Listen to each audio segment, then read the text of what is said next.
ನೋಡಿ ಗೈಸ್, ಈ ಥರ ಇದ್ದವಳು ಯಾವ ಥರ ರೆಡಿ ಆಗ್ತೀನಿ ಅಂತ. ಹಿಂಗಿದ್ದವಳು ಹಿಂಗೆ ರೆಡಿ ಆದೆ. ಸರಿ ನಡೀರಿ, ಟೆರೆಸ್ ಮೇಲೆ ಹೋಗಿ ವ್ಯೂ ನೋಡ್ಕೊಂಡು ಬರೋಣ. ಸೊ ಗೈಸ್ ನೋಡಿ, ಮೇಲ್ಗಡೆಯಿಂದ ಮೀನ್ಸ್ ಮನೆ ಮೇಲ್ಗಡೆಯಿಂದ ವ್ಯೂ ಈ ಥರ ಇದೆ. ಸಂಜೆ ಟೈಮಲ್ಲಿ ಆರಾಮ್ಸೆ ಎಂಜಾಯ್ ಮಾಡ್ಬೋದು. ಸೊ ಅಲ್ಲಿ ಅಷ್ಟು ದೂರದಲ್ಲಿದೆ ಹಾಸನ್ ಸಿಟಿ. ಸೊ ಇಲ್ಲಿ ಮನೆ ಇಲ್ಲೇ ಬಿಟ್ಟು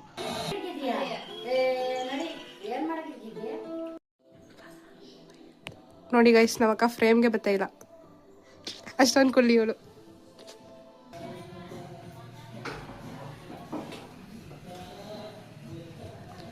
ಇವತ್ತಿನ ಸ್ಪೆಷಲ್ ಇದ್ಕಿದ ಬೇಳೆ ಸಾಂಬಾರು ರೆಸಿಪಿ ಬರುತ್ತೆ, ವೆಯ್ಟ್ ಮಾಡಿ. ನಮ್ಮ ಭಾವ ಬಸ್ ಸ್ಟಾಪಿಗೆ ಡ್ರಾಪ್ ಮಾಡ್ತಿದ್ದಾರೆ. ಬಸ್ಸಿಂದ ಧರ್ಮಸ್ಥಳಕ್ಕೆ ಬಂದ್ವಿ. ಧರ್ಮಸ್ಥಳದಲ್ಲಿ ಸ್ವಲ್ಪ ಹೊತ್ತೆಲ್ಲ ಇದ್ದು ಫ್ರೆಶ್ ಅಪ್ ಆಗಿ ಸೊ ಡೈರೆಕ್ಟ್ ದರ್ಶನಕ್ಕೆ ನಿಂತ್ಕೊಂಡ್ವಿ. ಒಂದು 40 ಮಿನಿಟ್ಸ್ ಒಳಗಡೆ ಎಲ್ಲ ದರ್ಶನ ಆಗುತ್ತೆ.